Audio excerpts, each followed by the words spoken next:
HAL की STD-40 basic trainer aircraft अपने साथ R-73 मिसाइल को भी कैरी करने वाला है और ट्रेनर एयरक्राफ्ट के अलावा इसको अभी एक लाइट कॉम्बैट एयरक्राफ्ट के तौर पर भी इस्तेमाल किया जा सकता है। इंडियन आर्मी की तरफ से अभी लगभग 2 एडिशनल K9 वज्र टी गन्स के रेजिमेंट को खरीदने का फैसला किया गया है। इंडियन आर्मी की तरफ से अभी लाइन ऑफ एक्चुअल कंट्रोल से बस 40 किलोमीटर की दूरी पर ही अपनी आर्मर्ड रेजिमेंट को हमेशा के लिए तैनात रखने का फैसला किया गया है। रॉयल थाई एयरफोर्स और पीपल लिबरेशन आर्मी एयरफोर्स के बीच हुई डॉगफाइट के दौरान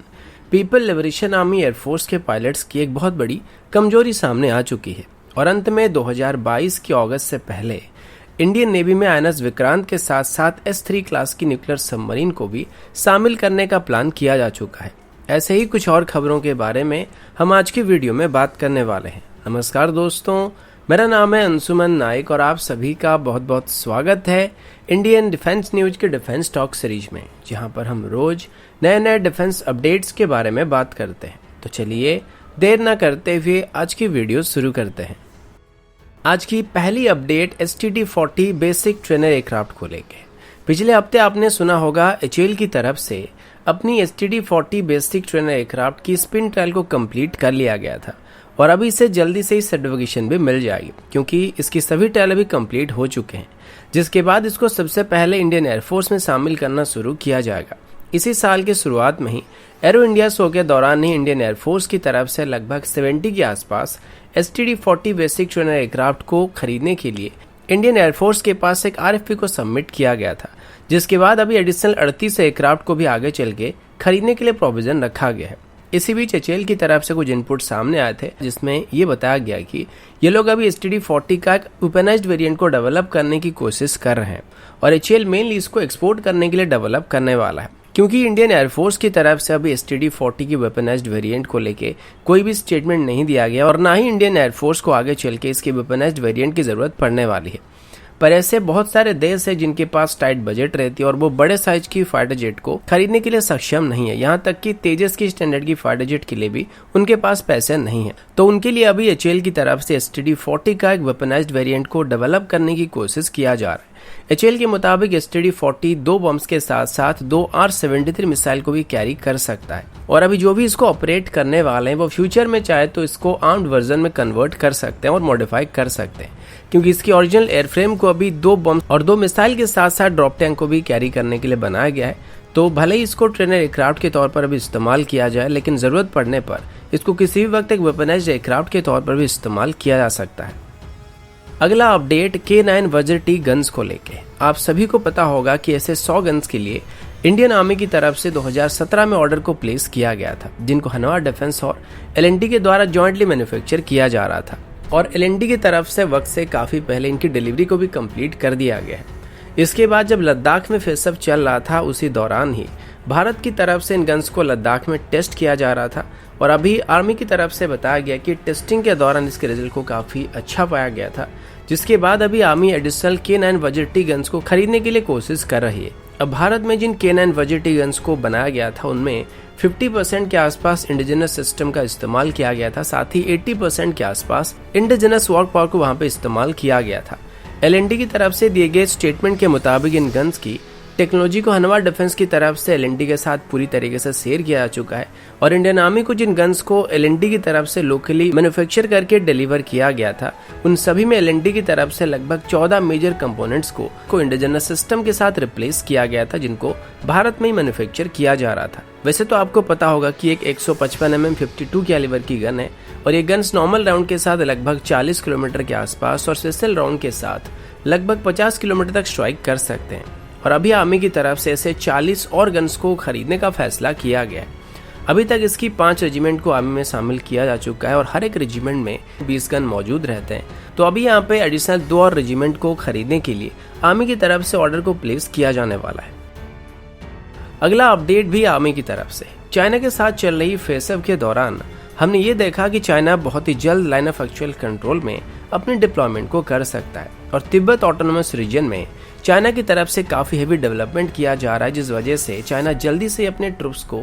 लाइन ऑफ एक्चुअल कंट्रोल के करीब ला सकता है। और पिछली बार चाइना की तरफ से तुरंत ही अपनी टाइप 15 लाइट टैंक को भी लद्दाख में डिप्लॉय कर दिया गया था। बदले में भारत की तरफ से भी अपनी T-90 और T-72 जैसे टैंक को डिप्लॉय किया गया था। लेकिन अभी आर्मी की तरफ से बताया गया कि नॉर्मली इससे पहले हमारी जो टैंक्स या आर्मर्ड व्हीकल की फ्लीट रहती थी वो प्लेन एरिया के ऊपर डिप्लॉय किए जाते थे और मेनली हमारा फोकस राजस्थान, पंजाब या गुजरात के सेक्टर में रहता था, क्योंकि काफी अरसों से हमारा जो जंग हो रहा था वो पाकिस्तान के साथ हो रहा था और टैंक्स के साथ हमने जितने भी मेजर जंग लड़े थे वो सभी पाकिस्तान के साथ लड़े गए थे। पर पिछले एक साल में इंडियन आर्मी की तरफ से अपने ऑपरेटिंग प्रोसीजर में काफी सारा बदलाव किया गया और अभी इंडियन आर्मी अपनी आर्मर्ड रेजिमेंट को लद्दाख में परमानेंटली डिप्लॉय करने की कोशिश कर रहा है, जिस वजह से अभी रेगुलर बेसिस पर आर्मी की तरफ से हाई अल्टीट्यूड एरिया में अपने ऑपरेशन को जारी रखने का फैसला किया गया है। अभी एनआई की तरफ से बताया जा रहा है कि आर्मी की तरफ से अभी लाइन ऑफ एक्चुअल कंट्रोल से लगभग 40 किलोमीटर की दूरी पर ही हमारी T-90, T-72 और BMP-2 जैसे व्हीकल को डिप्लॉय किया जा रहा है और वहां पर अभी अलग अलग तरह की एक्सरसाइज को भी कंडक्ट किया जा रहा है और इस रीजन में जंग लड़ने के लिए इनको अभी से ही तैयार किया जा रहा है, क्योंकि अब की बार तो चाइना पीछे जाने लगा है, लेकिन ये पगले होते हैं और इनको फ्यूचर में भी ऐसे दौरे पड़ सकते हैं जहां पर ये फिर से घुसपैठ करने की कोशिश कर सकते हैं। इसी वजह से आर्मी की तरफ से अभी रेगुलर बेसिस पर अपने टैंक्स को और आर्मर्ड व्हीकल्स को हाई एल्टीट्यूड रीजन में डिप्लॉय करने के साथ साथ हाई एल्टीट्यूड वॉरफेयर के साथ भी इनको फेमिलियर कराया जा रहा है।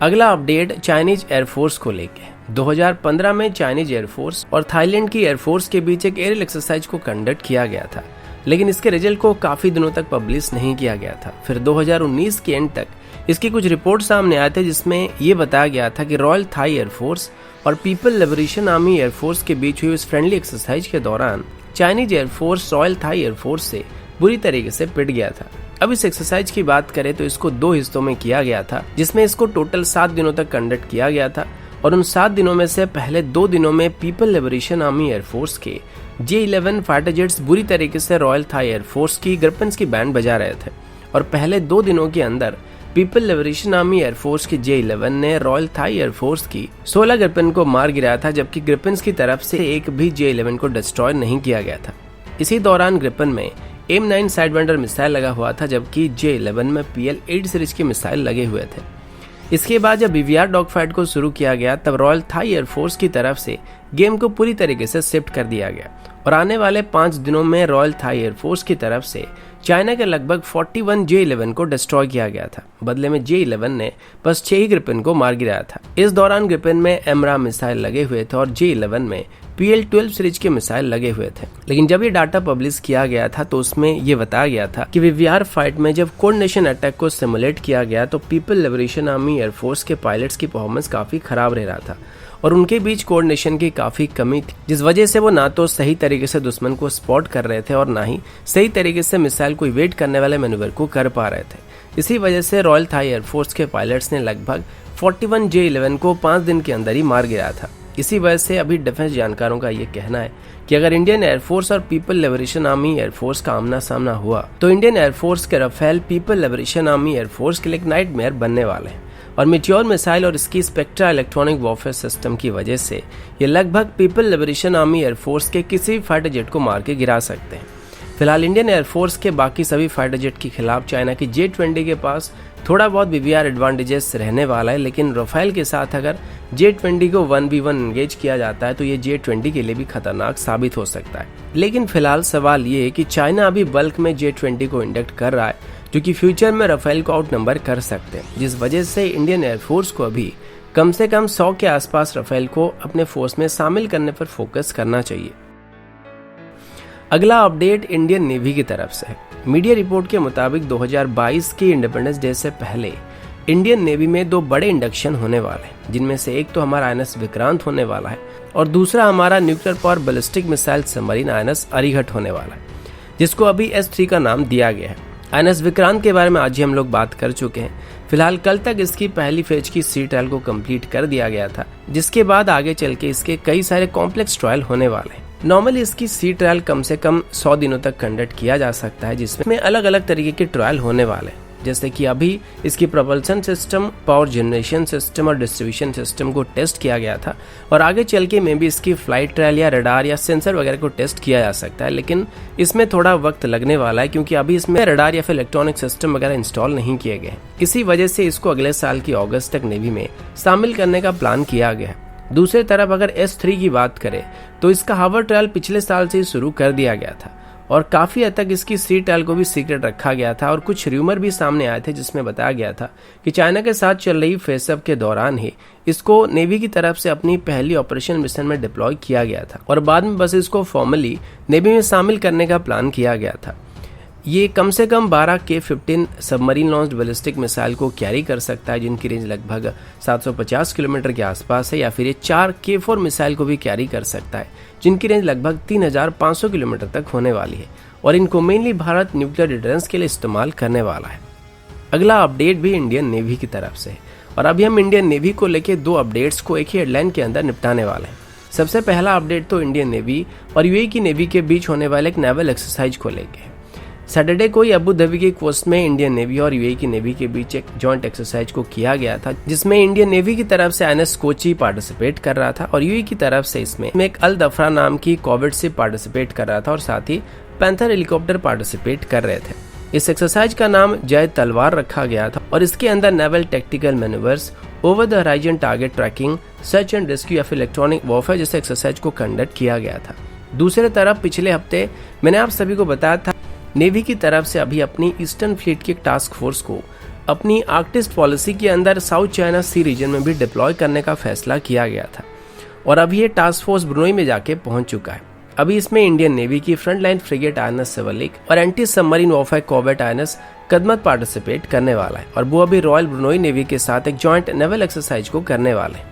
ये एक तरीके से पैसेज एक्सरसाइज होने वाला है जिसमें दोनों नेवीज के बीच फ्रेंडली इंटरेक्शन होने वाली है, क्रॉस डेक विजिट वगैरह होने वाली और कुछ टेक्टिकल मैन्यूवर्स को भी कंडक्ट किया जा सकता है। वैसे चाइनीज रायते की फैलने की वजह से इसको स्ट्रिक्टली नॉन कॉन्टैक्ट मोड में ही कंडक्ट करने की बात की गई है, जिस वजह से दोनों देशों की नेवल ऑफिसर्स के बीच अभी कोई भी डायरेक्ट कॉन्टैक्ट को अवॉइड करने की कोशिश किया जा रहा है। तो दोस्तों अभी के लिए इतना ही, मिलता हूँ आपसे अगले वीडियो में, तब तक के लिए जय हिंद, वंदे मातरम।